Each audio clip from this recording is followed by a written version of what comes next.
Record. Done. Recording. Okay, thank you so much. Good morning, everyone. Thank you for being here on a Monday morning for this professional learning day as you prepare for, you decompress after Regents Week last week. Hopefully all went well. Today is a great day of professional learning with experts zooming in from all over the country. And then tomorrow, the second semester starts for you. So again, thank you for being here. I'm Jill Schimmel with the Office of Multilingual Learners, and this conference is possible with collaboration with New Visions High School District, Marisol Manriquez Wiener, and Candace Black from the Office of Bilingual Education and World Languages in New York State. So thanks. The full program is in the chat from my colleague Maria, and that links to all the links you need for today. You should have checked your ProLearner account to see exactly which workshops you'll be attending after this morning session. It's a really exciting day planned. We have this morning program. We're together here until 10 a.m. And then you have a short break before session 1 workshops start at 10:15 a.m. Then after that, you have a 15-minute break, then session 2 workshops, another 15-minute break, and then session 3 workshop. So you can find all your pre-selections in your ProLearner account. And linked in the program, we have, as we've had in the past, a Padlet. So you should all be able to share your reflections throughout the day. After the keynote from Leslie Grahn, what are some takeaways, some things you want to try? And the Padlet makes your ideas public and you can respond to each other. So thank you for engaging with that. And yeah, respond to your colleagues. Interpersonal writing, as you will, right? So we are in New York City. Our chancellor is committed to these 3 big ideas: ensuring safety and promoting wellness for families, students, and educators, strengthening comprehensive teacher support. I'm so fortunate and honored to be able to serve you and have a conference like this with the collaboration of amazing colleagues. We want you to feel supported. We want you to feel ready for the standards implementation starting in the fall of 2025 for 9th grade. I know some of you are also at 6 to 12 schools or middle schools, so you've already started the implementation. And we have a variety of supports for you. And if you're in New Visions, of course, you have Marisol available to do coaching and things like that. And number 3, commitment, fostering impactful and family and community partnerships. And I love being able to talk to parents about the seal of biliteracy, maybe as you do within your own school. So thank you for all you do to bring these chancellors' commitments to life in your classroom, in your school community. And we're very excited to share that in New York City, the Office of Multilingual Learners, and Brenda might share a little more about it. We launched the Multilingual NYSED Advisory Council, and we're boldly reimagining multilingual education. You are key in all of this, and it's over 50 students, families, educators, community members to serve as advisors in this exciting process.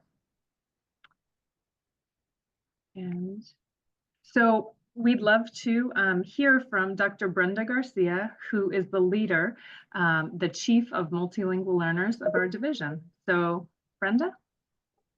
Thank you, Jill. And good morning, everyone. Buenos dias. Thank you, all of you, for joining us today as we work to ensure that world languages is a part of every student's kindergarten through grade 12 journey in New York City Public Schools. I have to commend Jill Schimmel for setting this vision for the work in New York City Public Schools for many years. And thank you, Candace Black, for your leadership of this work at the state level. We are feeling it here in the city, and it's just so exciting. Thank you for your ongoing collaboration and partnership. In the Office of Multilingual Learners, we believe that every student should have a pathway to multilingualism that culminates in the New York State Seal of Biliteracy. So I'm going to make this bold statement here today that by 2030, we want to see every high school in New York City offer the New York State Seal of Biliteracy. so every student has the possibility of obtaining it should they choose. As Jill mentioned, this year we've launched our Chancellor's Multilingual New York City Advisory Council. And for the first time, we're bringing together stakeholders, diverse stakeholders, parents, students, educational leaders, to help us inform recommendations so that we can boldly reimagine multilingual education and plan access to multilingual education across all of our districts and schools. We all agree about the importance of you, our world language teachers, who are designing standard-based learning experiences, connecting students to the real world. And that is what will inspire them to continue to study at high school, pursue the seal of biliteracy, and continue on their trajectory in college, right? As we've seen earning credits with CUNY. And we know that multilingualism is going to continue to serve them throughout their careers and their lives. You've heard Jill say that we can inspire our next generation of language teachers. We know that we need them. We have a shortage. We need language teachers, and we have the solution here in New York City. We have over 156 languages represented across the city. And so we have the solution here, and we know that you create a love for language and that you will continue to inspire our students. So many of you teach world languages to students who are new to the language, right? But some of you also teach home language arts within our bilingual programs or even heritage courses. And it has to be said that you are serving a very special group of students. And in all of these cases, you're creating a safe space for our multilingual learners and our immigrant students, right? So that they can bring their full authentic selves to the classroom and continue to develop their language. To the middle school teachers here, thank you for all you do to build that foundation. Many times middle school is the first time our students are being exposed to another language for those who are English proficient. And so you begin to plant that seed for our students in middle school.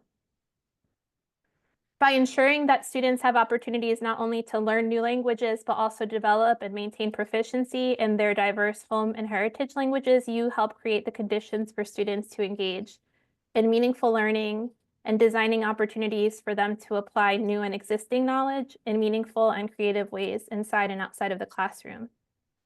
These are our next generation of global citizens and leaders. Your engagement here today is so important.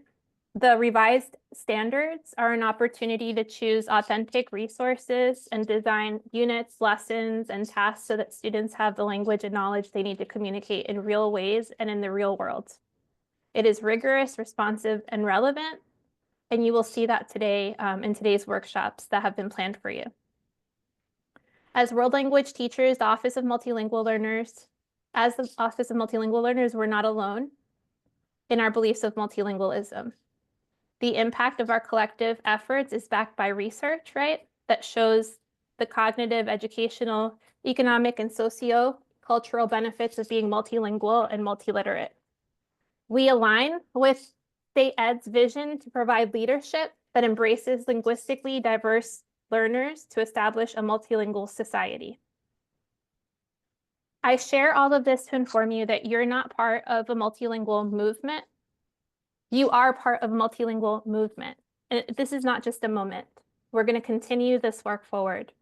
And thank you for taking on this charge, championing this work, and setting our students up for long-term success in our global society. We're so thankful for what you do every day, and I look forward to meeting you and seeing you out in the classrooms. Thank you, Jill, for this opportunity and for putting together such a wonderful day. Thank you so much, Brenda. And I see that even with the chat disabled, the reactions are still available. So thanks for the hearts and the claps and all the things. And we're really lucky to have Brenda at the helm. Thank you. And just as she mentioned, and as many of you know, a few of the other initiatives coming from our office, every student in every zip code should have a pathway to multilingualism and the seal of biliteracy by the time they graduate. And this is absolutely possible with all the work that you do.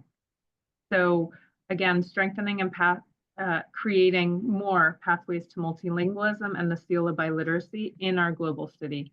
We are up to 160 schools offering the seal of biliteracy this year. We do have about 500 high schools in New York City, so still 2/3 of high schools do not offer the seal of biliteracy. So Marisol and so many other district points are available to support you in planning for a seal of biliteracy program, my dear high school colleagues. As Brenda mentioned, we have heritage speakers courses, Spanish for Spanish speakers courses, a way for students who speak Spanish at home to feel affirmed, to read in Spanish, to talk about what it means to be Latina, and to learn about the variety and richness, riqueza, of the Spanish language. We also have Mandarin heritage programs this year. We have 2 of them out in Queens, and we'd like to see those. So you'll get more information as we plan further for those. And lastly, we do have, and some of you may have your students served in virtual learning classrooms, which are a way for students, if you're at a small high school and don't offer advanced placement courses, for example, or you're not able to offer Mandarin, something like that, virtual learning classrooms help with that. So equity and access for our students. And again, we heard from Brenda. So next, so these are our standards, which are anchoring the entire day. 2 standards focused on communication, 5 standards total. And the focus is absolutely on what students can do. And here's another representation. If you've been to an in-person session with me, I print this in color and we give it out to you, and we'd love to see this in your classroom. Thank you, Candy, for this document. Absolutely love the color coding of this. And the focus is always on the blue functions and how you're designing opportunities for students to meet each of these blue functions over the course of your unit, right? Over the course of a week. Meaningful context, language functions front and center, the skills they need to be successful, and this cultural knowledge is part of every standard. So without further ado, we'd love to hear from Candace Black, who has been leading this work and so supportive of everything we do in New York City. Candace? So thank you, Jill. I really appreciate it. Before we get started, can you confirm that you can see my slide deck?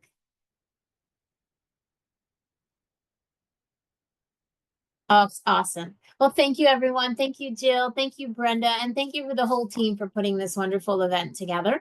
I'm going to give you a brief update on world languages and the seal of biliteracy. And I've provided Jill with a PDF of these slides so that if you want them afterwards to take back to your school, you can do so.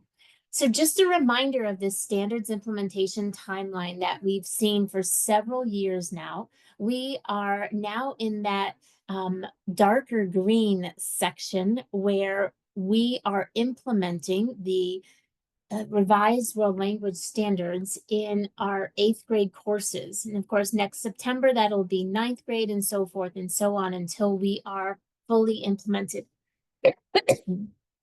Just as a reminder, excuse me, the June 2025 exams must be aligned with the revised world language standards and follow our assessment guidance that we published in January, and that is available on our website.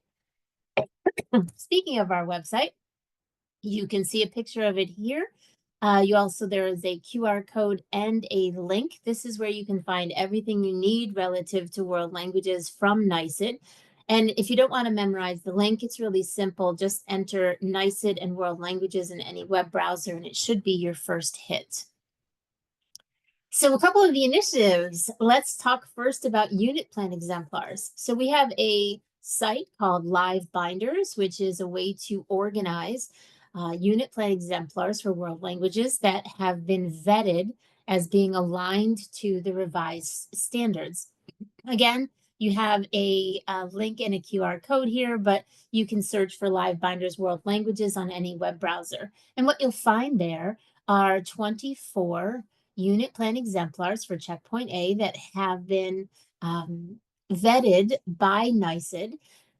And I want to let you know that we are also going to be adding Checkpoint B unit plan exemplars this spring. We're currently working with a cohort of teachers who attended our 2023 unit plan for Checkpoint B set of workshops. Now, I'm hoping you're very familiar with this document. This is our principles and guidelines for adopting or creating locally developed benchmark assessments for Checkpoint A. In short, we can call it our Checkpoint A assessment guidance. This was released last January for modern languages, and then shortly thereafter, versions for classical languages and ASL were released. There is a recorded webinar that goes along with this document, but it is an extremely helpful one if you happen to be designing assessments for your students, whether they be end of the year benchmark assessments or whether you want to create model questions that are also aligned to the standards during the year for your students to be able to practice. We do anticipate publishing the Checkpoint B version of this document later this spring. And following the publication, it's our intention to offer a Checkpoint B item writing workshop this summer. Now, speaking of that, I'm wondering if anybody sees themselves in any of these pictures. This was our New York City in-person summer workshop in the summer of 2024, held at Fordham University in the Bronx. And we had a great group of teachers that got together and worked on item writing for Checkpoint A. This is what we hope to be repeating this coming summer for Checkpoint B. Now, one of the seminal documents that has come out of the initiative led by Dr. Joanne O'Toole is this document, Writing Quality Assessment Items. This is a wonderful guide to how to write these quality assessment items for all three modes of communication. And this updated version also has examples. And so I've provided these to you so that you can see what the cover looks like. Here you have an example of a multiple choice format question, and then here a completion format. You can download your copy from our website, but if you'll be attending the NECTIFL conference in late February in New York City, please consider coming by to the NYSED booth because you can pick up a color copy of this or any other documents that we have. Now we have a wonderful webinar series for 2025. Please note that all of our webinars are free. They're held via Zoom on one Tuesday of the month from 4 to 5 p.m. They're recorded for on-demand viewing, and they always offer 1 hour of CTLE or attendance credit. These are the webinars we have on the website currently. We just had Languages for All Universal Design from the start by ACTIFL Teacher of the Year, Rebecca Aubrey, last week. And that recording is now on the site. The post-assessments will be available very soon. And we have our February through April webinars listed here. Again, you can find all of this on our World Language Professional Learning website, where you can also register for these webinars. Now, if that weren't enough, we have over 50 recorded webinars available for viewing.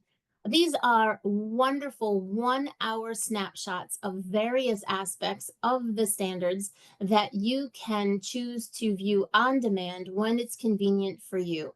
You simply go to the webinars page and you click on link to webinar recording. Below that, you'll see that there are 8 versions of a post assessment. We ask that if you are going to take multiple ones that you take them in order, but it is an online multiple choice quiz consisting of 10 questions. If you get a 7 out of 10 or better, you will get a certificate emailed to you with that CTLE credit.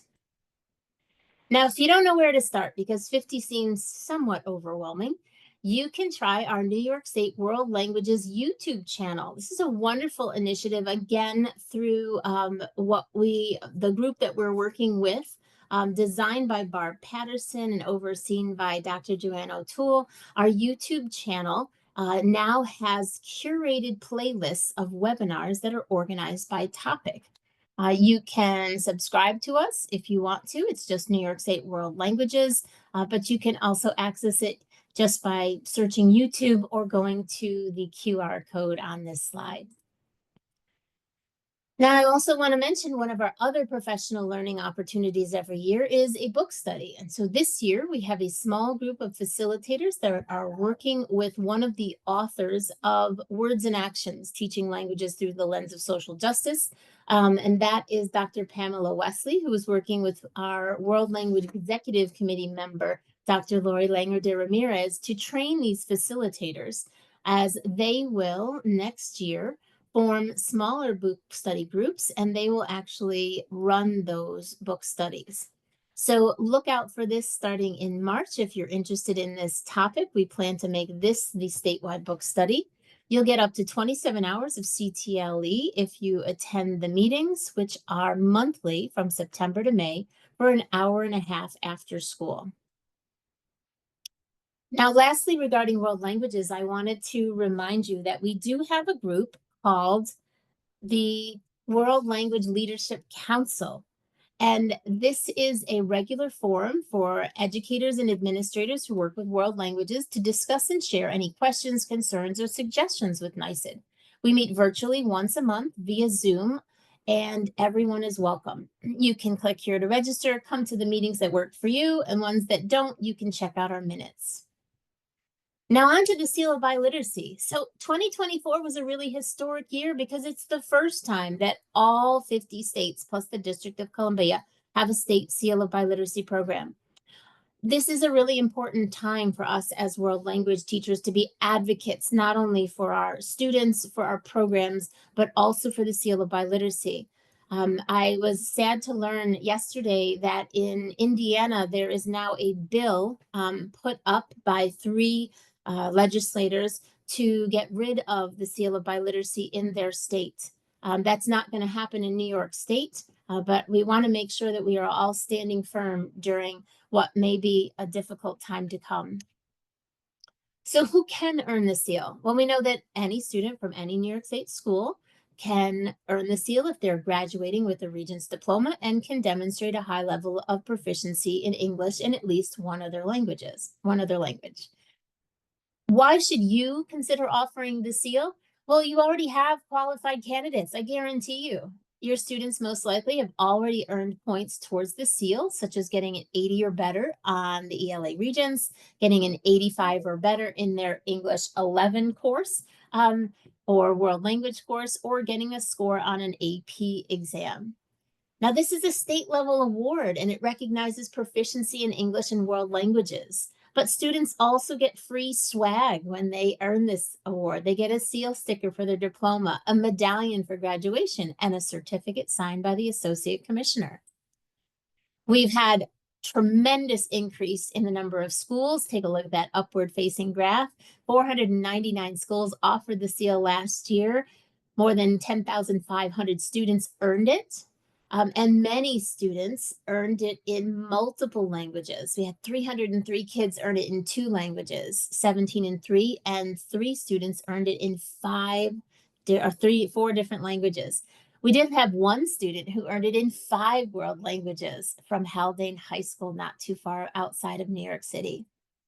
Now, we do have an infographic to show you for the New York City region. Look at this tremendous growth in the last 10 years, from 10 to over 110 schools, so 119 total in New York City. We still have a good ways to go, but Jill and her schools are making tremendous progress. So Brenda, I'm going to support your department in any way I can, and I know we're going to get there by that 2030 mark. You also had 40 different languages in New York City. That's incredible. Such a diverse area to be in. And you also have shown tremendous growth in the number of students. Look at this, 2,200 students in the New York City last year. And here's what's really exciting. 1,351 of those students were current Ls or students that were previously identified as Ls. That is absolutely fantastic. We also had quite a number of students earn multi-seals in New York City. So you can see 20 got it in 2 world languages, 3 in 3 world languages, and 1 student from New York City even got it in 4 world languages. So I want to close up with letting you know that we've got some resources to support you in your program, from a handbook to our one-pagers that you can download for different stakeholders. We've put our criteria in 10 different languages of our L's. So if that's helpful for your students, feel free to use those. We've got our professional learning series that you can take a look at, just like world languages. The recordings are available on our website, and you can earn credit for getting a 7 out of 10 on the post assessment. Just like our world languages, we have a SEAL forum group that meets monthly to talk about SEAL related issues. And I want to reiterate that you have wonderful local support there at the New York City Public Schools and the Office of Multilingual Learners. So with that, I want to thank you for your time today, and I hope that you enjoy this wonderful conference. Thank you so much, Candy. Again, none of this is possible without your leadership and your partnership and collaboration. So thank you. And 499, we almost made 500 schools last year, but we're far surpassing this year. So thanks. And without further ado, I just have one slide. So thank you. Reminding you of the Padlet standards specific questions, I'd say could be here. And then I see some questions about the assessments. And great questions in the chat about attendance and everything. We will be taking attendance at the end of each session and giving you a code in order to mark your attendance. So thanks for your patience. And I know we're all here to hear from the amazing Leslie Grahn, who she is well loved, not just in New York City, not just in New York State, but across the nation, and a true mentor to me and so many others. So Leslie is here to give a keynote, but what can they do? So Leslie, I'll let you share your screen. I'll spotlight you and let me know if you need anything. We can see your slides. Perfect. Awesome. Good morning, everyone. I'm happy to be with you this morning on this Monday morning. I'm Leslie Grahn. I was the coordinator of world languages in Howard County, Maryland, where I supervised about 200 world language teachers, 8 languages, pre-K-12. Before that, I had 27 years in the classroom teaching French and Spanish at the middle and high school levels. And as an educator, I've watched the profession grow toward this whole idea about, instead of thinking about what students know about the language, what can they actually do with it? And so the idea here is we want to think about, in our work every day with students, what can they do? So we're going to shift from knowledge to action. And so let's get started. Throughout our keynote, you're going to see this slide of a little blue person looking through a magnifying glass. That's going to be a time that I'm going to ask you to stop and reflect. So you're going to be able to, several times during the keynote, just stop and kind of process what you've heard, think about how it relates to your work, and think about ways that you might take some of the ideas into your own practice. So let's start out with this visual. This is a visual of people at a gathering. This could be a party. This could just be a gathering of friends on a weekend evening. This could be people out at a barbecue. This could be anywhere. The idea is that I'm sure many of us have been in a situation where we are out socially and someone asks us what we do for a living. And their very first response to us, and I'll bet, give me some thumbs up if you've had this happen to you. The very first thing they love to tell you is, I took 5 years of blank. I took 5 years of French. I took 5 years of Spanish. I took all this language and I don't remember how to say anything. And that happens to us a lot because many of the folks that we're talking to were not learning language during a time when proficiency was the focus. And so I know when it happens to me, I have to let people know that, well, I'm sorry that you don't remember any of these things. And by the way, some of these people will recite a dialogue to me, or they will recite a verb conjugation to me. And the whole idea is to say, I'd love to let you know how we teach languages now. And so now we teach languages for what students can do with the language, how they can use it for communication, not what they know about the language and the culture. So thank you for your thumbs up there. And so I love this graphic from SpanishPlans.org, and it really shows graphically the difference between the way we taught languages then and the way we're teaching them now. So you see in the top half of the slide is the then. And you'll see we put things into students like vocabulary and verb charts and rules. And after that, what is outputted? Their ability to fill in a blank, their ability to give me the target language word for an English word. And so that was the way we thought about language before. Now, with proficiency-based instruction, we are inputting authentic listening, authentic language, authentic reading, and real-world scenarios. You've already heard that real-world connection referred to several times already this morning. And so we do that for our students now, and what they're able to do in the end, and you can see there, the little lips are there, they're able to converse, they're able to communicate, they're able to get a message across to someone else in the real world. Here's another little chart that shows some of those then and nows. And many of us, if you are well experienced, may have been raised through the then kind of instruction. And so you can see that before it was about learning grammar, for example, and now we're focused in on, do they know how to use it? So it's one thing to be able to memorize verb forms. It's another thing to know how to use it in spontaneous speech, in my writing, in my presentational speaking, right? So can I use it? Also, back then, we focused on isolated skills. We worked on specific skills with the students, and now everything is communication focused. It's great to do skill building with students, and I am an advocate of that, but we also need to remember that in the end, we want students to be able to use the language. And actually, that's what students are telling us they want from their language learning. Before, we were assessing recall and retrieval, and now we're assessing their performance.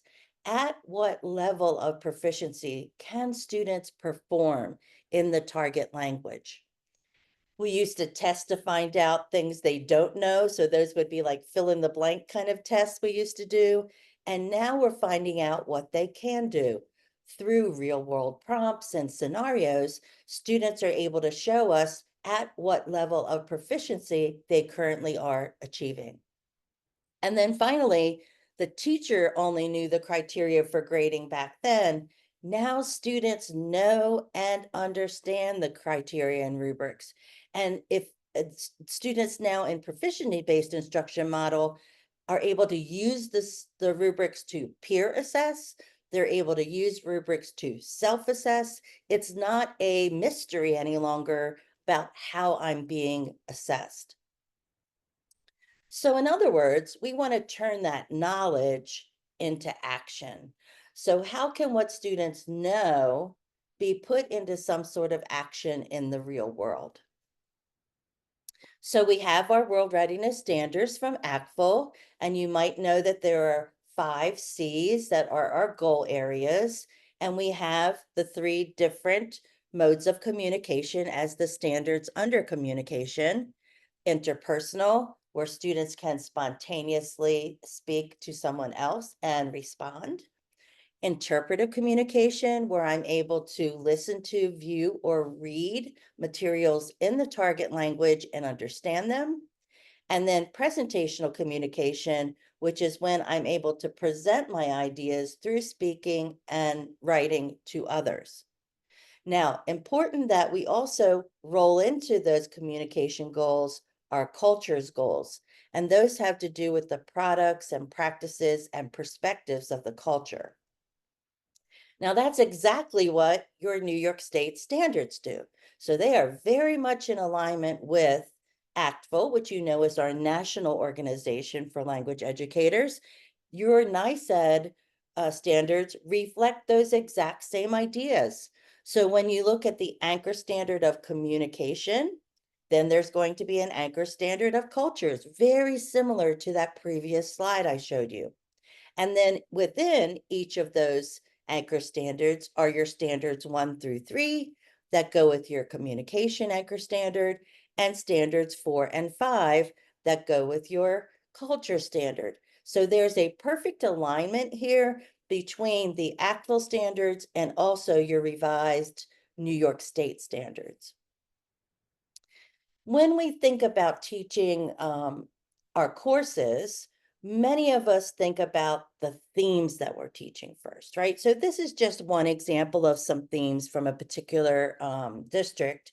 And you'll see that, for example, Unit 1 of French is all about me and my family, and that Unit 2 is about things I do in my free time. And then the next unit is about my daily life, my daily routine, and finally, food. That's all well and good, but I want us to realize that it's not so much about the themes that we're teaching, but it's really about the extent to which students are able to communicate through that vocabulary and grammar. So yes, we love our themes. We love teaching certain themes in our courses, but remember that the content is just the vehicle by which students are going to communicate. So if I'm teaching environment and you're teaching family, it's still worthy because we're teaching them those themes to the checkpoint target proficiency levels. So if I'm teaching target checkpoint A course, then I'm thinking about, are my students able to use the content that I'm teaching to demonstrate novice mid and novice high proficiency? If I'm teaching checkpoint B course, I'm thinking about, are my students going to be able to demonstrate proficiency at the intermediate low and intermediate mid levels? And the content that I'm teaching them is what they're using to demonstrate that. And so I really want us to understand that shift, that we're really focused in on what can they do, right? What can I do at the various levels? And the different topics that I'm teaching are just the way students are going to be able to do that. And in other words, we are now focused on growth. So it's not about accumulation of vocabulary. It's not about accumulation of verbs.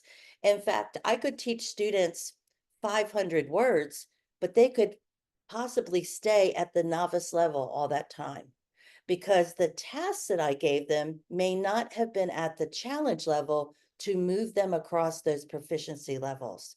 And so we're really talking about students growing across the proficiency continuum, from novice low to novice mid to novice high, intermediate low, etc. So that's where the focus lies, is that I want to create tasks for you as your teacher that encourages you to challenge yourself to increase your ability to communicate in the language. Here's another example of that from talking about content and grammar. So the whole idea is that I'm not thinking about accumulating content. I think about during COVID, and when we came back from COVID, teachers were asking me, oh no, our students never did this unit because we didn't have the time. So they didn't do the food unit, or they didn't do the environment unit. And the question I gave them back was, and how is that going to impact their ability to communicate? And so we need to be careful about really worrying about the content and really thinking more about the level to which students can demonstrate their communicative ability. Again, going back to our keynote title, what can they do with the language? And so back in the day, we would write objectives for our class on the board so the students knew what we were going to be doing that day. And we often started it out with, the students will be able to, right? And now we're thinking about it in terms of the student's point of view. We're thinking about, what can the students do? And they can actually think to themselves, I can actually do that. I can describe my family. And so the focus has been put on the students and what they can do and not what the teacher is teaching them. And so you'll see, for example, here's a whiteboard that has 5 different objectives for a class. And you'll see they're all written in that students will be able to. But I want you to look closely at these objectives. And these are objectives that I likely would have seen in a classroom. I observed and evaluated teachers in my district. So these things were showing up pre-proficiency-based instruction. So before we were thinking about communication. And as you can see here, many of these objectives are about what the student knows, right? They're not about what they can do. And so now our objectives for our daily lessons and also for our units are about function. What action verbs can students do? So I want you to take a look at the ones on the left, which are from the previous slide on the whiteboard. And then I want you to take a look at how I've transformed them on the right. Notice that I've bolded a lot of the action words in there.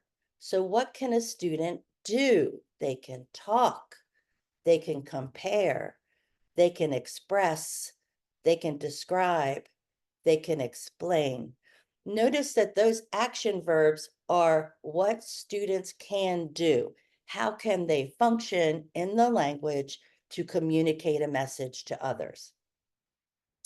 And so in your amazing pile of resources you have so many resources in New York State. You are very rich in resources and support to this shift of adopting your revised standards. And one of those resources is one that has all the language function verbs on it. And so this really helps us focus in that when I'm thinking about what I want students to be able to do in a particular unit, it is divided by the different modes of communication. So you'll see here on this first page, it has interpretive on the left and it has interpersonal on the right. And then below it, you're going to see all these action words like identify, label, list, match, compare. And then under interpersonal, we have ask, give, tell, describe, make. So this is such an awesome resource for you to access so that you can think about what are those action words I want to put into my lesson objectives that demonstrate what students can do in the various modes. So here's a word cloud I designed, and this is a word cloud with lots of those action words in it. So I literally took the action verbs off of that document and I put them all in a word cloud generator. I'd like you to pause for a second and think about how many of those action verbs can your students do? So just take a look. Can your students list some things? Can they describe something? Can they tell about something?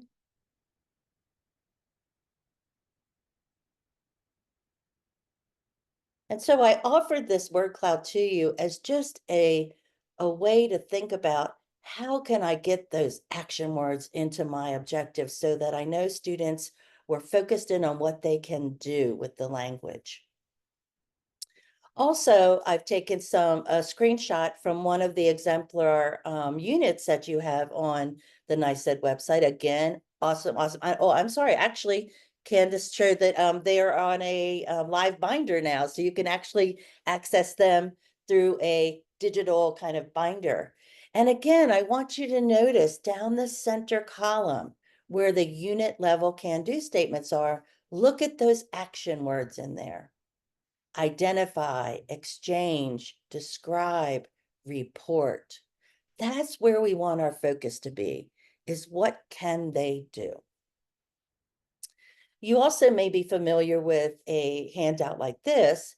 This is where students have all the can-do statements on one sheet of paper for a unit. And then what they do is throughout the unit, they color in, or they put a check mark, or their teacher gives them a sticker, or wherever it is, to say, yes, I can do that. Can I say what I look like? I can do that. That's something I could do. I'm going to shade that in.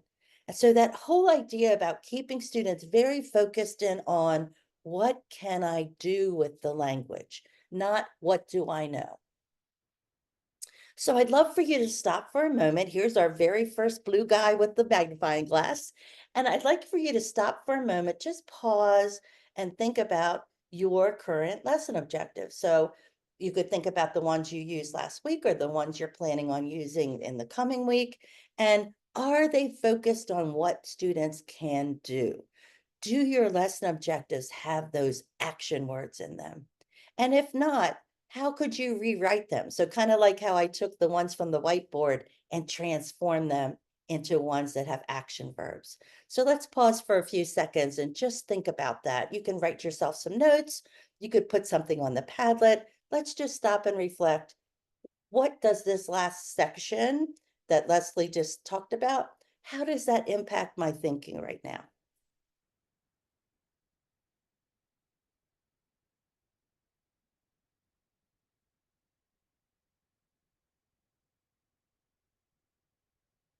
Okay, now let's talk about input. Now we know that students grow across the proficiency continuum because they're getting more and more input. And that input does not come just from me. And this is a very important thing to think about. I'm not the only source of input. Students are getting input from authentic resources that they're listening to, viewing, and reading. They're getting input from other classmates, right? So the input is happening all over the classroom. And, you know, back in the day when I first started teaching, which we won't say what year that was, we thought of ourselves as, I know all these things about the language, and I'm going to pour it into you, right? So I'm going to teach you all these things I know. But the problem with that model was that I was the doer and the students were just the receivers, right? So here, learn this word, here, learn this verb. And so we saw it as this one-way process where I know all these things about the language and I'm going to teach you. And so many of us taught vocabulary like this, where we had the English word and then we had the target language word. The problem with that is that students are just getting a big list of things, right? So they're just learning words, what I call in the air, and it doesn't necessarily have any context. Also, I want to just advise folks that we really don't want to involve English a lot in our input because it teaches students that everything is translated. And if we do that with students in our classrooms and then we get upset with them when they translate their work for us, there's some dissonance there because they say, but you tell us to translate all the time. And so instead of doing that, I would show a picture of a boy, a picture of a girl, a picture of an apple, not giving them the English word. And so one of the things I want us to think about is that in this digital age, recall is becoming obsolete. So the fact that students can just, if you could say, how do you say 3? How do you say apple? How do you say book? Right? That's an obsolete skill because they have something in their back pocket that they can use and in a matter of a nanosecond can find out what that answer is.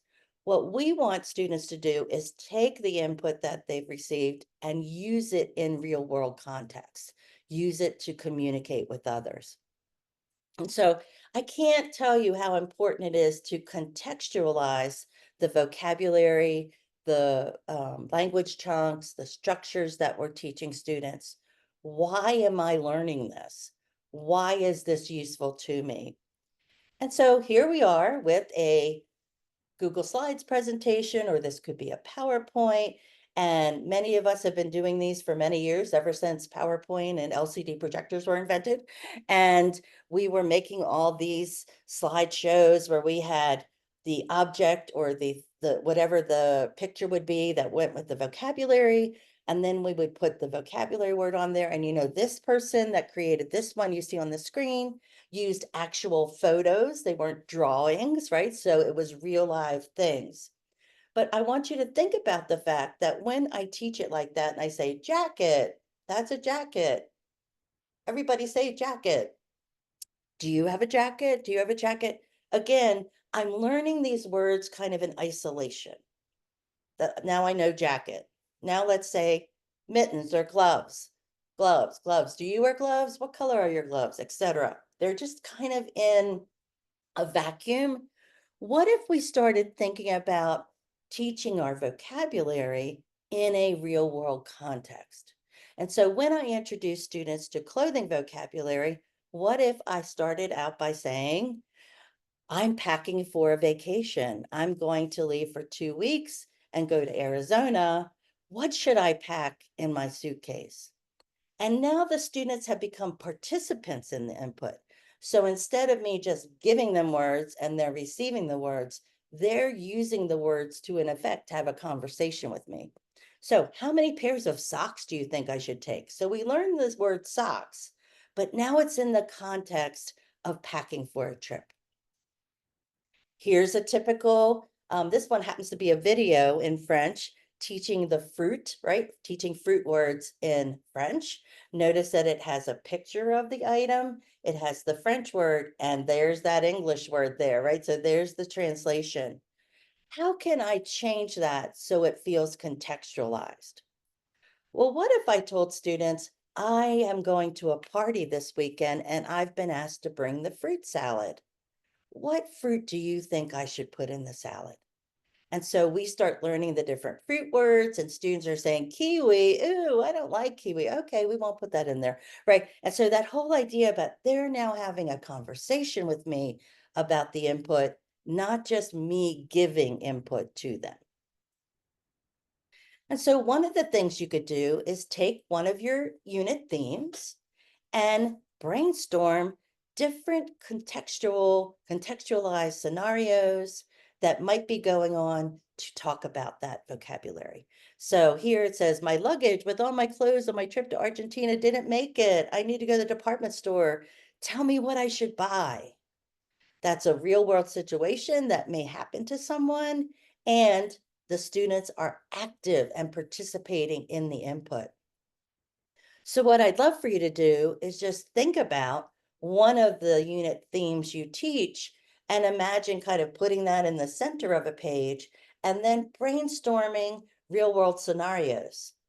Or you could even ask the students to brainstorm scenarios with you. And so that whole idea about how can we make this input real world? So I know you're also wondering about grammar. So this one says, what about grammar? Should we be teaching grammar the same way we've always been doing it, or should we be teaching it in context? And the answer is in context. And in fact, one of the guiding principles from ACTFL, which were originally called core practices, is teaching grammar as a concept in context. So not learning vocabulary and having all these nice interactive things, and then all of a sudden we stop and I show you a verb chart and we start reciting it together. How do we teach grammar in context? So the first thing we want to point out is that we're trying to create communicators, not conjugators. So the whole idea is that the focus is for students to use the language structures and not just to be able to recite conjugations back to me. So here's an example of a teacher with a whiteboard, and this is very typical. There's the verb tener, and they've got the present tense forms, and over on the right, they even put the subjunctive on there to show them that.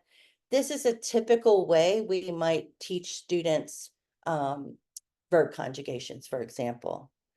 But the reality is that most students aren't hoping to use their verb conjugation to share with other target language speakers, right? So it's not like, oh, I can't wait to go to Mexico and show off my conjugation skills.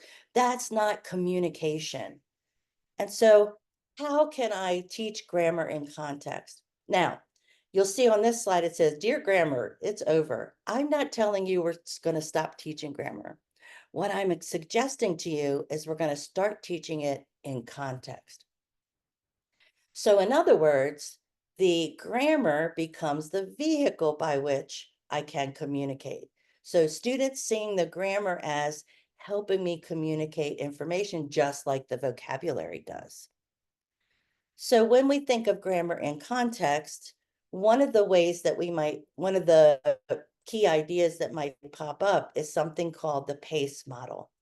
And so imagine that I have a song that I use, a target language song that has to do with the environment. And so I use that target language song when we do the environment unit.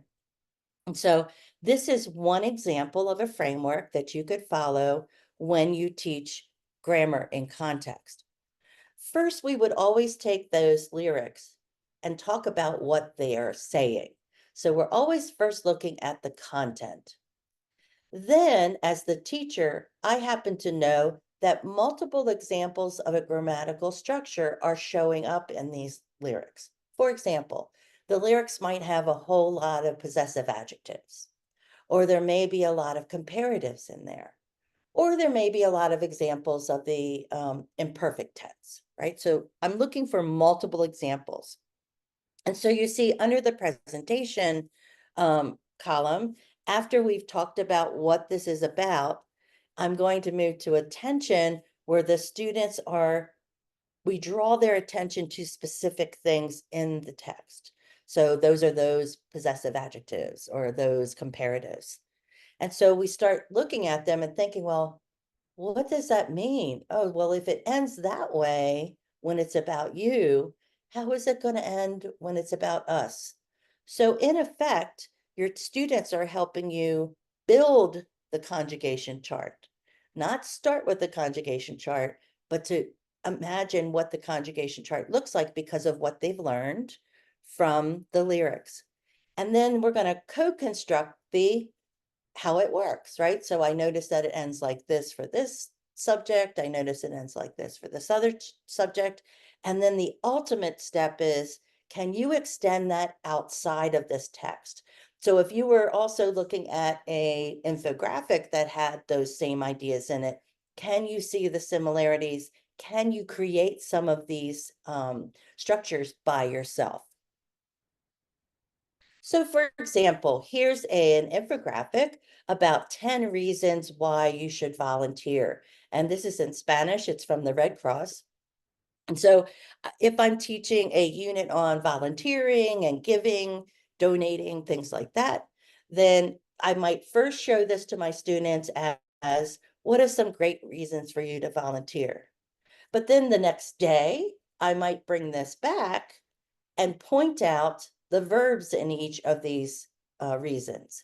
And those of you who know Spanish know that all of these verbs are in the future tense.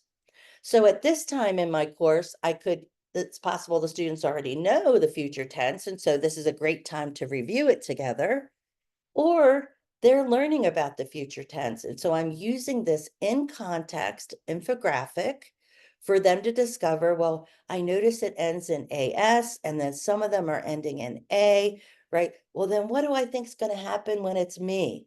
And so that's that idea about learning or discovering the rules through the context. And so we're really focusing in on the function of grammar over the form. If I look closely at the novice can-do statements, I know that they tell me that students are not always completely accurate at the novice level. And so I should not expect their structures in their sentences to be perfect yet. That happens over time as I'm increasing my proficiency level. I want you to also think about the difference between these two tasks. So I've got one on the left, that's a typical worksheet. It's in French and it asks for I'm sorry, it's not in French, it's in English, but it's for the French language. And it says, give me the present tense regular IR verb form. And so I've got they finish, he chooses, I fill. There is no context there. And that's because who is they? Who is he? I don't know who this is, right? And so this is very kind of, as I shared earlier, disjointed kind of learning. It's not really contextualized in any way. Then I want you to look at the graphic on the right. And this is a sheet that has multiple examples of memes and social media posts and things like that that all contain the present tense of IR verbs in them. Now, if you were a student, which one of these two would you choose to do, right? And so we know that the right-hand one is much more engaging looking, and it's contextualized. Those expressions are being used in context in the various examples of the text there. Now, I also know that when we're trying to get students to use the input that we're giving them, we have struggles with getting students to participate. And we want to make sure we give students recognition when they are trying, and that we want to make sure we're creating that low risk, low anxiety kind of environment. So our students are willing to try out the things that they're learning, because remember, that's the goal, is for them, what can they do with the language they're learning? So I want you to pause for a second and think about, how can we make students more active participants when they're learning things like vocabulary and grammar? So just think about a lesson you have planned coming up, or one you've recently done. What could you do? How could you tweak that lesson to make students more active in the learning? And if you can name several ways that you've already done that, that's awesome too. You could think about, hey, I feel pretty good about that. I taught that in context.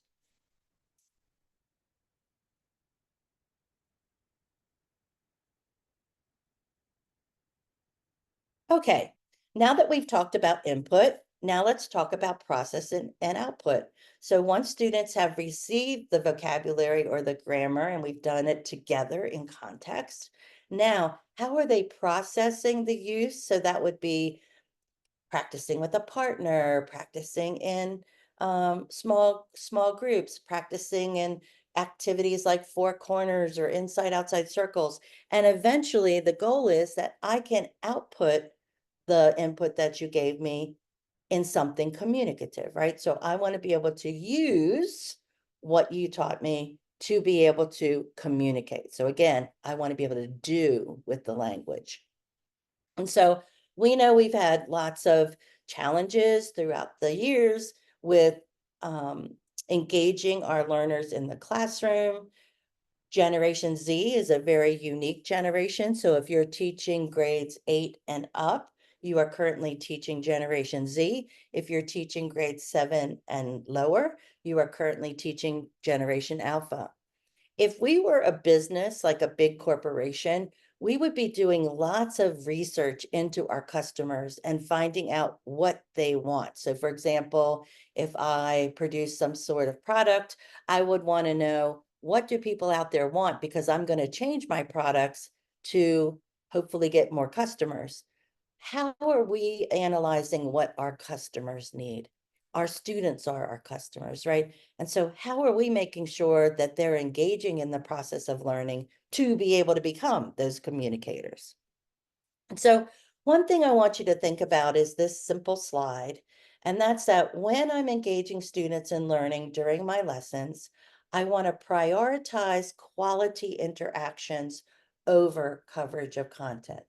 So it's not about, oh no, they need to learn 10 more words, but instead, how can I design tasks that have them do quality interactions in the target language with their classmates, and they're using the language?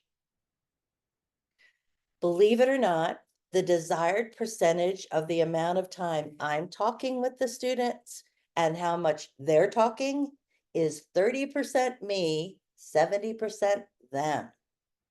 And so I really want us to think about, over the last week or so, how much of the class am I talking and how much of the class are students talking? Now, we could argue that in lower level courses, the students need much more support. And so it's possible that I do more talking in lower level classes, but I bring this visual to you because I want us to raise our awareness around how much I'm using the language and how much time the kids actually get an opportunity to use the language, because what do we care about?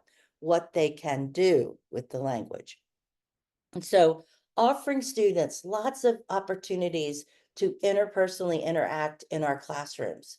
That could be through a question of the day, It could be through a topic of the day. It could be through a visual that I'm showing and they're turning and talking to their partner. I can't tell you how many times when I observed and evaluated teachers in my district, one of my recommendations was use more turn and talk. So turn and talk is such an easy thing to do because the students don't get up and move, and it can happen for just 30 seconds. But now turn and talk to your partner and ask them how they're feeling today, right? So very quickly, students are using the language that they're learning. I'd love to use this metaphor. Both of my sons, who are now grown-ups, used to play soccer, and they would run up and down the field and then run back down the field, and they would run. And it's possible that through a game, they never touched the ball once because they weren't the person with the ball. It doesn't mean that they weren't playing. They were out there, they were doing their job in their position they had and all of that, but they just happened to not have the ball passed to them and to be able to score. My question is to you is, do students sometimes leave our classrooms never having touched the ball? And so I want us to make a goal for ourselves that I'm going to be sure that every day, every student has an opportunity to do with their language. And that can be accomplished in very easy ways, as I shared earlier, through question of the day, turn in talks. There's lots of ways that we can get kids communicating every day. I also don't want us to forget that some of our students are going to need some scaffolding as they're moving along the proficiency continuum. And so we want to think about what scaffolds and supports might I give my students to have the confidence and the comfort to use the language on their own. That might be in the form of a graphic organizer. That might be in the form of a word wall, an expression list. There's some sentence starters on the board. What am I giving kids that will help that reluctant learner or that unsure learner to attempt the task and be confident about it? Also, I want to make sure that I'm making my classroom a place where mistakes are a norm, and that making mistakes is what we want to happen because it means you're trying. It means you're trying to put words together that you maybe never did before. And it might sound kind of wonky, but are you getting your message across? That's what we want students doing, is taking those risks. And so sometimes we have those scaffolds for them to lean on, to feel confident, to be able to do the task. And so again, I want us focused back in on, I'm always thinking about what can they do and to what extent can they do it, right? As I get into checkpoint B and C, I want to make sure that the tasks I'm designing are actually eliciting that level of response. And so we don't want to have very simple tasks all the way through all the checkpoints, or students will not progress. And so I'm making my tasks more challenging, my prompts and scenarios more challenging as they move across the different checkpoints. So just stop for a moment and think about that interaction students might have in the class through things like turn and talk and different kinds of tasks that I'm designing where they're doing with the language.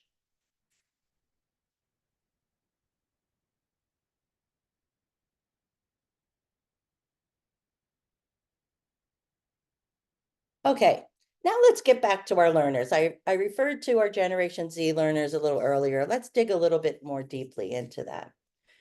Students are sitting in your room every day and they are asking themselves these questions. How am I going to use this thing that I'm learning? And how does this connect with me? So I really want us to think about, are all the things that I'm teaching students connecting with their real world, connecting with their interests, connecting with their future plans? How is there a connection between the material and the students? And so the number one thing, or the key word we want to think about, is relevance. Is this relevant to their personal lives? Is it relevant to their future life for career and college and things like that? How is it real world to me. And again, you've heard real world several times already this morning. So one way I can do that is through authentic resources, that I'm exposing students to authentic listening, authentic reading, authentic viewing. I'm using real world things with them. So for example, if I'm teaching school, I'm not going to make a school schedule on my own, but I'm going to go to a website for a school in a target language country and take a real student schedule from that website. And now students are interacting with a student schedule from a gymnasium in Berlin or wherever it might be. That is much more engaging to students than something that feels kind of made for them instead of made for the real world. And then if I were to use a authentic piece like that, I also can say to them, and by the way, here's the website that I got that student schedule from. Would you like to find out what they're eating for lunch today? Or would you like to find out if they have to wear uniforms? And so that whole idea of encourage them to be curious about the culture and about how school culture might be the same or different in the target language country. There's where your 4th and 5th standards start rolling in, because it's not just about the communication standards, it's also about intercultural. And so authentic resources being authentic are automatically cultural, right? Because they're going to be culturally embedded if they're authentic. We also want to make sure that the tasks that we're designing for students have some sort of purpose. They want to know, where is this taking me? Why am I doing this? And so thinking about, as I'm designing tasks, what will I be able to learn? What will I be able to do? What action might I be able to take as a result of participating in this task? And then, is it the real world? And that's so important because the students have the real world in their pocket, right, on their cell phones, and they can access the real world at all times. And so am I thinking about what would a student do in the real world? And I want us to be aware of the fact that everything's not about travel. So the reason why we're learning things is not so that one day you might travel. We, especially in your community in New York City, you are surrounded by diversity and lots of cultures. And so it should be about, how do I use what I've learned in my community, in my neighborhood? Also, Generation Z is looking to solve some sort of problem. And so I know many of you might use project-based learning or project-based learning, and those are great examples of ways students come up with some sort of product at the end that would have a real-world purpose. And so thinking about, how are we solving some sort of problem? So for example, if we're doing an environment unit and there isn't currently a recycling program in the school, might that be something the students recommend in the target language? So they're still practicing the vocabulary and structures they've learned, but now they're affecting change in their school. Is there a kind of club that doesn't exist in their school yet? Might that be an action that students take and solve that problem? One thing many people are doing now is basing their curriculum on the UN Sustainable Development Goals. And if you look at these 17 ideas, there's not a single topic you can think of that we teach that doesn't fall under one of them, right? So school falls under quality education, food falls under hunger, but these are problems in the world. And many of our Gen Z students are very concerned about things like climate change, right? And so for us to bring these kind of ideas in, again, would increase student interest and engagement in the topics that we're sharing with them. So I want you to stop and think now for a moment, do my lessons really reflect that authenticity and relevance? And let's be real, there was a day that I taught daily routine as a topic, and I had students doing presentational speaking where they were saying things like, I got up at 6 and I took a shower at 6:30 and I brushed my teeth at 6:45. And I really want us to think about how authentic or relevant is that? Who does that? And so for us to really think about how do I put in that authenticity and that relevance for my learners? Okay, now a little bit about curriculum and thinking about when students see my syllabus or when they see the course curriculum, what do they feel? Like, do they feel like it's something being done to them? Or do they feel like it's something they have a voice in? And then I want you to think about those two ideas. Which of the two ideas would I be more engaged in? Something that's being done to me or something I have a voice in? So how can we incorporate student voice into our curriculum? First of all, we want to ask students, so what are you wondering about this topic? What are you curious about?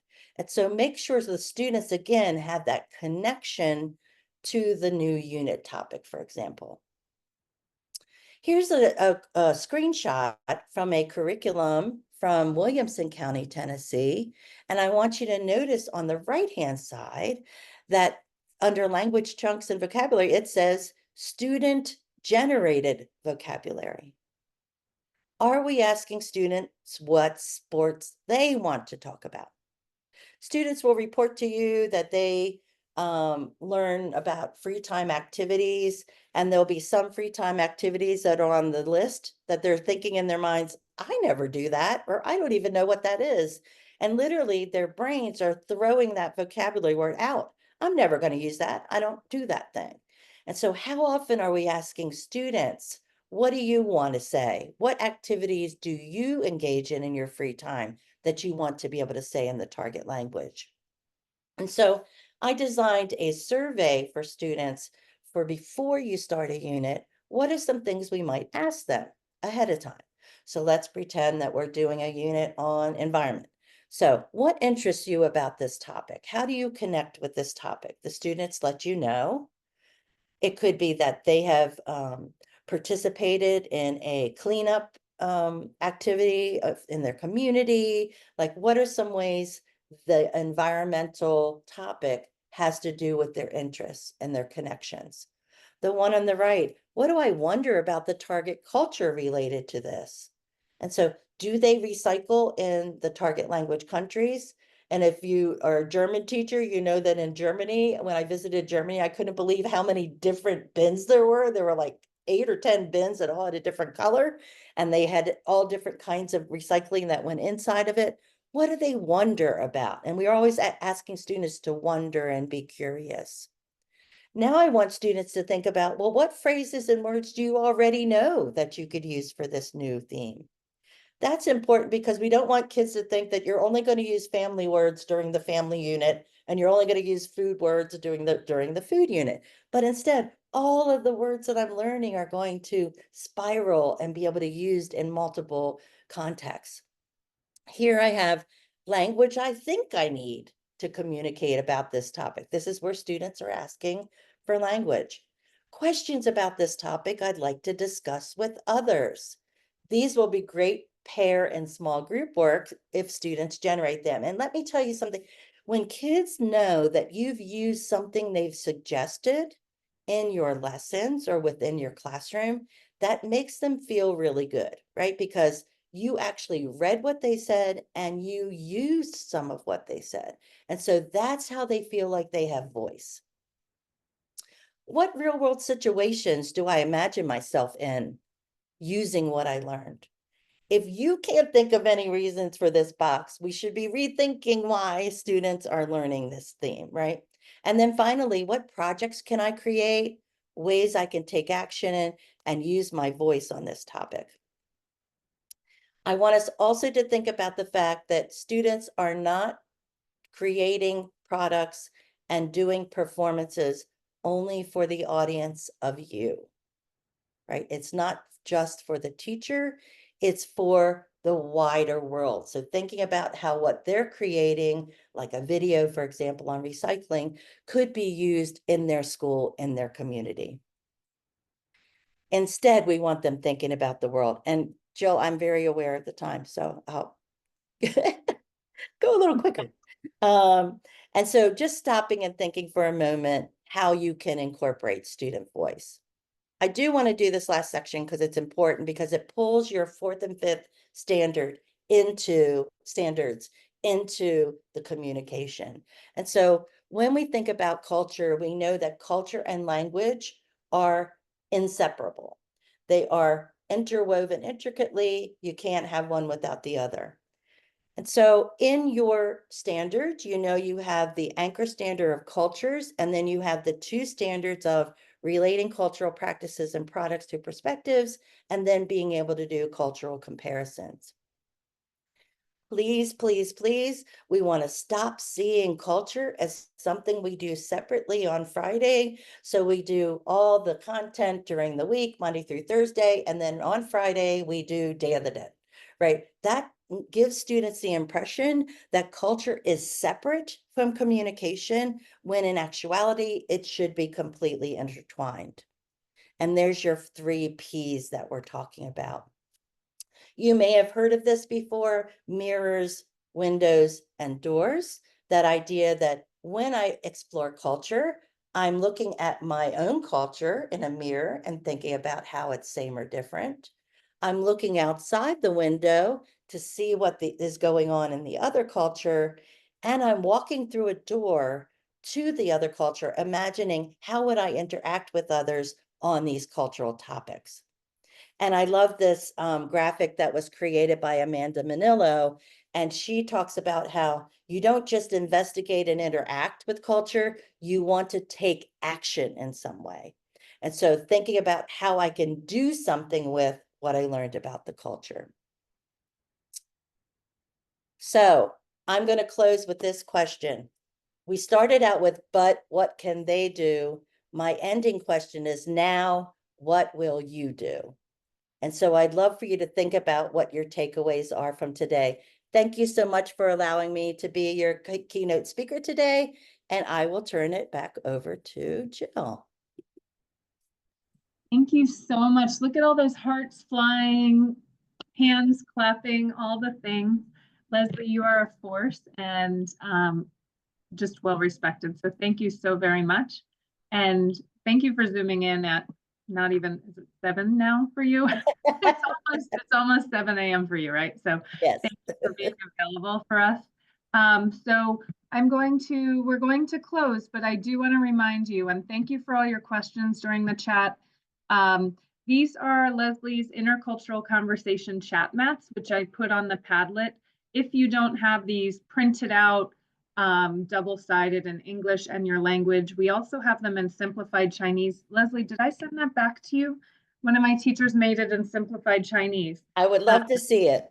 Yeah, and so this allows you to really guide your students too, and maybe for novice level students, you're not giving them all the words at once, right? But a few things, how they describe in their own culture what they see in another culture. So it's available in multiple languages and LinkedIn for you. Thanks. So it's 9:53. Thank you so much to Leslie. We'll have the materials available for you. Thank you. Reminder of some upcoming opportunities. We do have, and Candy mentioned all the amazing webinars we have available for you. She has at the state level, but also I know that a lot of you are maybe departments of one, right? And so you don't necessarily have a big department to plan with. As such, I've put together some opportunities on Monday afternoons. I linked it in the Padlet, and I have one today, actually. I don't know why I planned one at 3 p.m. today, but I have like 15 people coming to discuss basic sociolinguistic concepts related to heritage speakers. So Mondays 3 to 4 p.m. come on. You get 1 hour of CTLE for watching that webinar that Candy mentioned and taking that quiz, and then an additional hour of CTLE when you discuss with your colleagues and think about application. That's a standing. And World Languages Week, March 2nd to 8th. We're really excited to think through how we can highlight you and your students and your programs. I'm sure new visions will be highlighted because Marisol gets into the schools and can show us the great things that are happening. And we have a few more days of a posting for advisors for Seal by Literacy students in our lowest incidence languages. So we have Belarusian, we have Bambara, we have Creole, we have quite a few languages where Vietnamese, Nepali, Indonesian. So I will put the link to that posting onto the Padlet. And if you have colleagues proficient in those languages, please have them apply. It closes this Friday, the 31st. Stay connected, subscribe to our Multilingual Monthly. I added this onto the Padlet. This is how you get information. I saw Lisette and a lot of questions about what does this look like in practice? How do I reflect on my own lesson plans? And that's where the unit audit and the lesson audit comes in. You get a chance to do that when we're together in person at an upcoming PD. I just was in the Bronx High Schools last Thursday this past week with 30 some teachers. So good to see many of you in person. I'll be starting my sessions in Brooklyn North. So watch out for that. Please do subscribe to Multilingual Monthly and you'll get those. And follow us on Multilingual on X. And so looking ahead, it's 9:55. Here is the QR code to the Padlet, but I see so many of you on it already. Marie, if you could please put it in the chat. And we'll leave that open, and lots of questions about where you're going next, right? So you have all links to all the workshops in the program. You will need to go to the pre-selected workshops, which will open at 10:10 a.m. And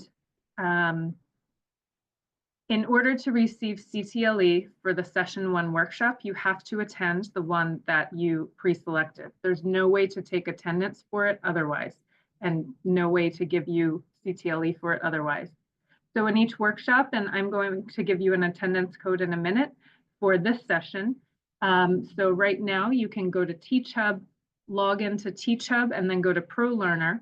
And in each workshop, you're also going to get an attendance code. So you all registered via ProLearner. It may have been your first time. It's a lot the first time, but this is where you will be able to access your CTLE.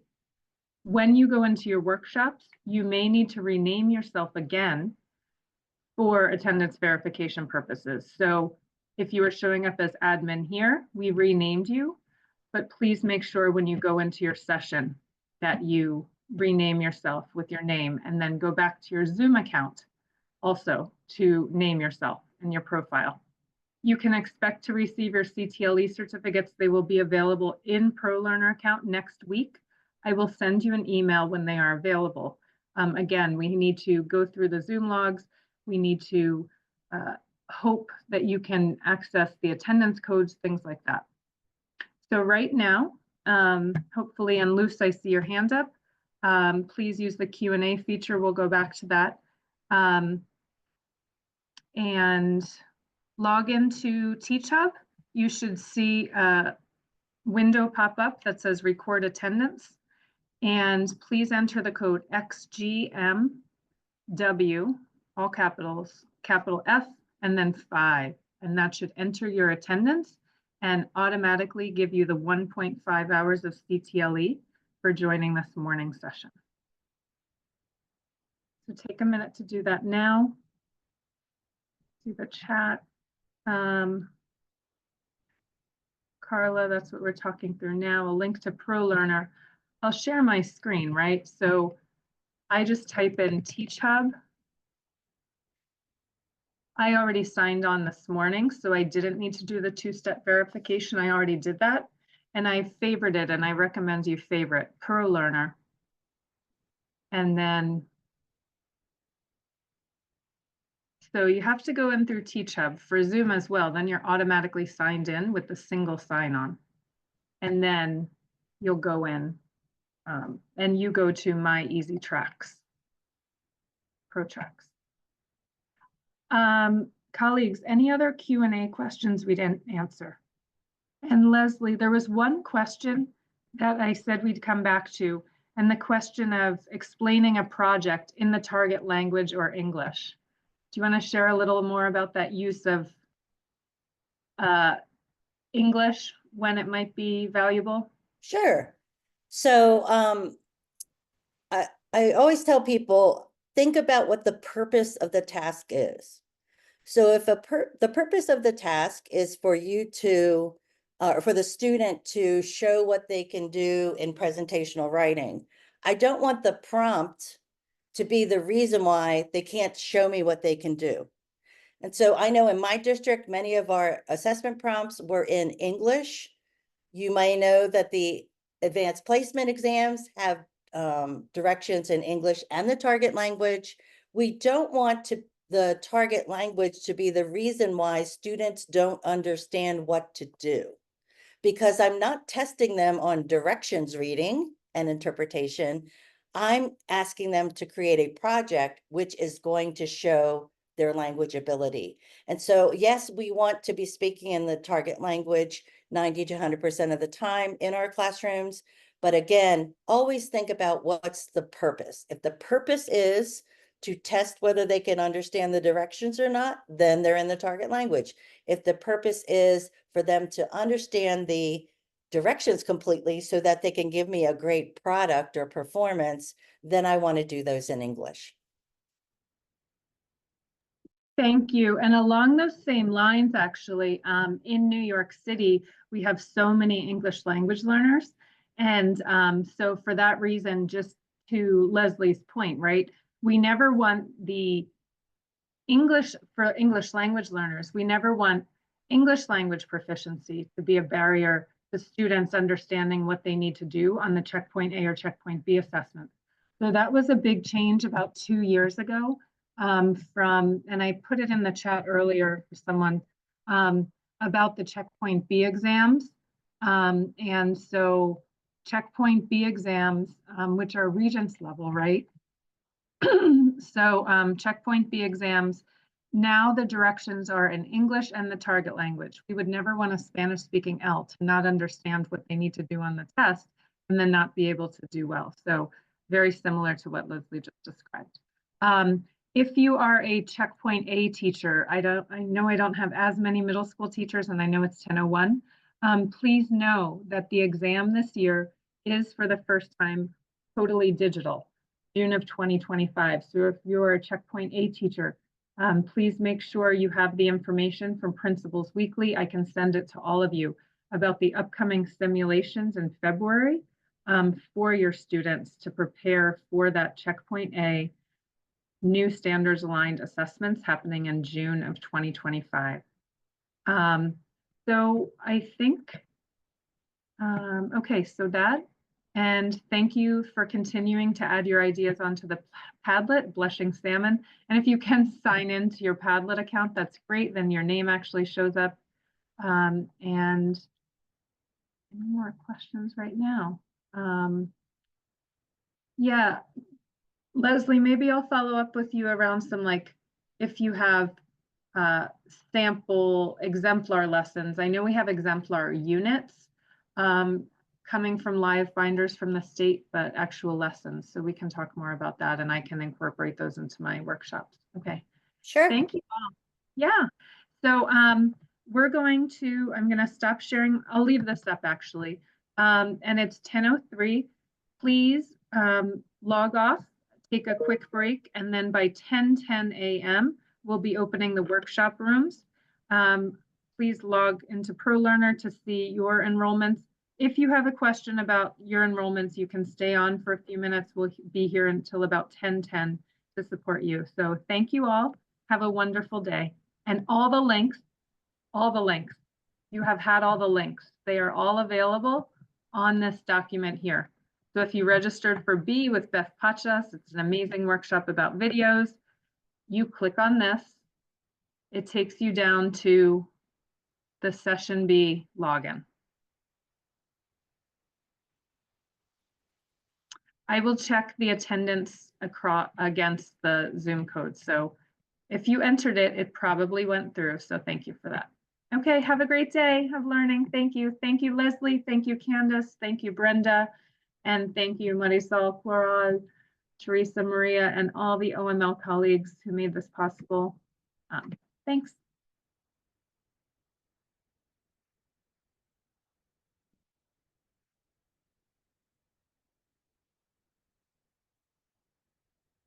You can stop recording, right?